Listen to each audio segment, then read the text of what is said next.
Olá, queridos amigos umbandistas novatos e curiosos que estão nos acompanhando hoje. Meu nome é Raquel e eu sou médium em desenvolvimento da Umbanda. Desde muito nova sempre tive muito interesse em assuntos ligados à espiritualidade. Meus pais me levaram em alguns centros espíritas, mas depois se afastaram e eu sempre tive vontade de voltar. Comecei procurando um centro kardecista e depois de conversar com alguns amigos umbandistas decidi procurar um terreiro para saber como funcionava. Encontrei um bem pequeno que era comandado pelo Sr. Alberto que dizia que havia aprendido com Zélio de Moraes, mas infelizmente após a pandemia o terreiro não abriu mais. Encontrei um outro bem maior, que me pareceu muito bom e fui logo procurando saber se havia algum curso de desenvolvimento. Assim que a turma abriu eu iniciei meus estudos, mas eu não sabia absolutamente nada de Umbanda. Fiquei assustada com algumas coisas porque eram bem diferentes do que eu já conhecia. Muito diferente do catolicismo que frequentei durante anos. Além de algumas coisas que eram faladas nas aulas pareciam grego para mim, eu não entendia bulhufas. Hoje já entendo um pouco melhor sobre a Umbanda e decidi criar esse canal para ajudar pessoas que assim como eu querem entender como funciona a Umbanda. Irei aqui falar sobre algumas coisas que aprendi e iremos aprender juntos. Peço que coloquem aqui suas dúvidas nos comentários e na medida do possível irei criar vídeos respondendo a todos. Vamos ao vídeo então. Hoje, vamos explorar as raízes e a história fascinante por trás da Umbanda, uma das religiões mais influentes do Brasil. Você já se perguntou como essa religião única e diversa se originou e se desenvolveu ao longo dos anos? Fique conosco para descobrir. A Umbanda é uma religião afro-brasileira que se desenvolveu no Brasil a partir da fusão de elementos religiosos africanos, indígenas e cristãos. Ela é uma das principais religiões de matriz africana no país, juntamente com o candomblé. A Umbanda é conhecida por sua diversidade e pela incorporação de diversas crenças e práticas espirituais em sua tradição. A origem exata da Umbanda é complexa e não pode ser atribuída a uma única pessoa ou evento específico. Ela se desenvolveu ao longo do tempo como resultado de uma série de influências culturais, religiosas e históricas no Brasil. Zélio Fernandino de Moraes, de 1891 a 1975, foi uma figura importante na história da Umbanda. Ele é frequentemente considerado o fundador da Umbanda moderna, sendo creditado por organizar e sistematizar muitos dos elementos da religião que conhecemos hoje. Segundo a narrativa tradicional, em 1908, quando tinha apenas 17 anos, Zélio de Moraes teria sido incorporado por um espírito conhecido como Caboclo das Sete Encruzilhadas durante uma sessão espírita. Esse espírito teria transmitido a Zélio a missão de fundar uma nova religião que fosse inclusiva e aberta a todos, independentemente de sua origem étnica, social ou religiosa. O Caboclo das Sete Encruzilhadas teria enfatizado o desejo de criar uma religião mais inclusiva, que não estivesse vinculada a um grupo específico, permitindo que pessoas de diferentes origens étnicas, sociais e religiosas participassem.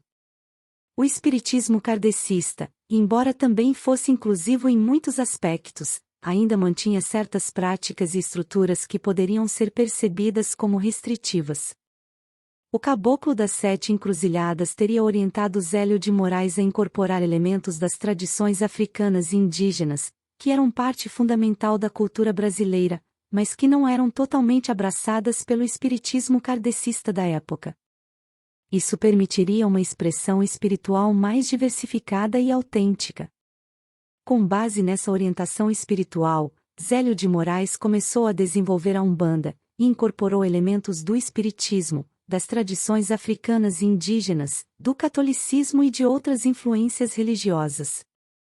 Esses elementos das tradições africanas e indígenas eram parte fundamental da cultura brasileira, mas não eram totalmente abraçadas pelo espiritismo kardecista da época. Isso permitiria uma expressão espiritual mais diversificada e autêntica. Zélio então trabalhou para sistematizar as práticas, os rituais e as crenças da Umbanda, e ajudou a torná-la mais acessível ao público em geral. A Umbanda de Zélio de Moraes enfatizava a caridade, a cura espiritual e a comunicação com os espíritos como parte essencial de sua prática religiosa. Ao longo de sua vida, Zélio de Moraes continuou a liderar e promover a Umbanda, contribuindo para sua disseminação e aceitação no Brasil. Alguns dos principais fatores que contribuíram para a formação da Umbanda. Influência africana. Muitos africanos foram trazidos como escravos para o Brasil durante o período colonial. Eles trouxeram consigo suas crenças, práticas religiosas e cultos aos orixás, divindades africanas. Essas crenças se misturaram com as condições e influências locais, formando a base das religiões afro-brasileiras, incluindo a Umbanda.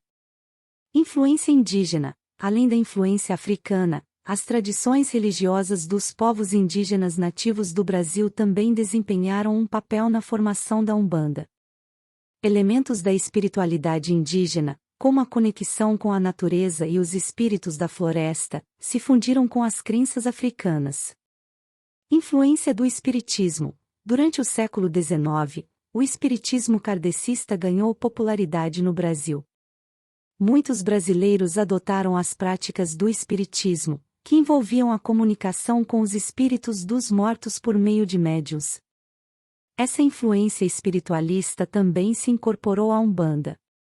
Cultos afro-brasileiros. Antes do surgimento da Umbanda como uma religião reconhecida, vários cultos afro-brasileiros regionais e tradições religiosas semelhantes existiam em diferentes partes do país. A Umbanda absorveu e sintetizou elementos desses cultos em sua prática. Sincretismo religioso. Um dos traços distintivos da Umbanda é o sincretismo religioso, no qual santos católicos são associados a divindades africanas. Por exemplo, São Jorge pode ser associado ao orixá Ogum, e Nossa Senhora da Conceição pode ser associada à entidade Iemanjá. Isso permitiu que a Umbanda ganhasse aceitação social, pois incorporava elementos cristãos e evitava a perseguição religiosa e ocorreu como uma estratégia de sobrevivência durante o período colonial, quando a prática das religiões africanas era reprimida. Desempenharam um papel importante na formação e organização da Umbanda.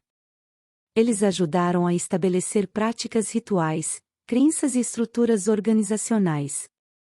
Alguns outros pontos importantes sobre a Umbanda são: orixás e espíritos. Os praticantes da Umbanda acreditam em uma hierarquia espiritual que inclui orixás, divindades africanas e espíritos ancestrais. Cada orixá é considerado uma personalidade divina com características, qualidades e atributos únicos. Eles representam forças da natureza, aspectos da vida humana e influências espirituais. Por exemplo, Xangô é associado à justiça e ao fogo, Oxum é relacionada à água doce e ao amor, e Iemanjá é considerada a deusa do mar. Eles acreditam que essas entidades podem ser invocadas e incorporadas por médiuns durante cerimônias religiosas. Médiuns e terreiros. A Umbanda é praticada em locais chamados terreiros, onde os médiuns desempenham um papel importante. Os médiuns são pessoas que têm a capacidade de entrar em transe e se comunicar com os espíritos. Durante as cerimônias, os médiuns podem incorporar orixás e entidades espirituais para dar orientação, cura ou aconselhamento aos fiéis. Elementos rituais. As práticas rituais da Umbanda incluem oferendas, como velas, flores, frutas e alimentos, que são feitas para os espíritos e orixás. Também são realizados cantos, danças e rituais de cura. Diversidade. A Umbanda não possui uma única autoridade centralizada ou dogmas rígidos, o que leva a uma grande diversidade de práticas e crenças dentro da religião. Ela pode variar de região para região e de terreiro para terreiro. É importante notar que a Umbanda, como outras religiões de matriz africana, enfrentou preconceito e discriminação ao longo da história do Brasil. No entanto, ela continua a desempenhar um papel significativo na cultura e na espiritualidade do país e tem uma base de seguidores dedicados. A prática da Umbanda é protegida pela legislação brasileira como parte do patrimônio cultural do país. A Umbanda não foi criada por uma única pessoa ou evento, mas sim evoluiu organicamente como resultado da interação entre diferentes culturas e crenças ao longo da história do Brasil.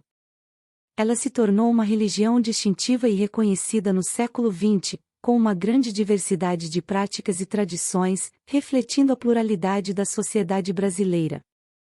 Chegamos ao fim deste mergulho fascinante na história da Umbanda, uma religião tão rica e diversa.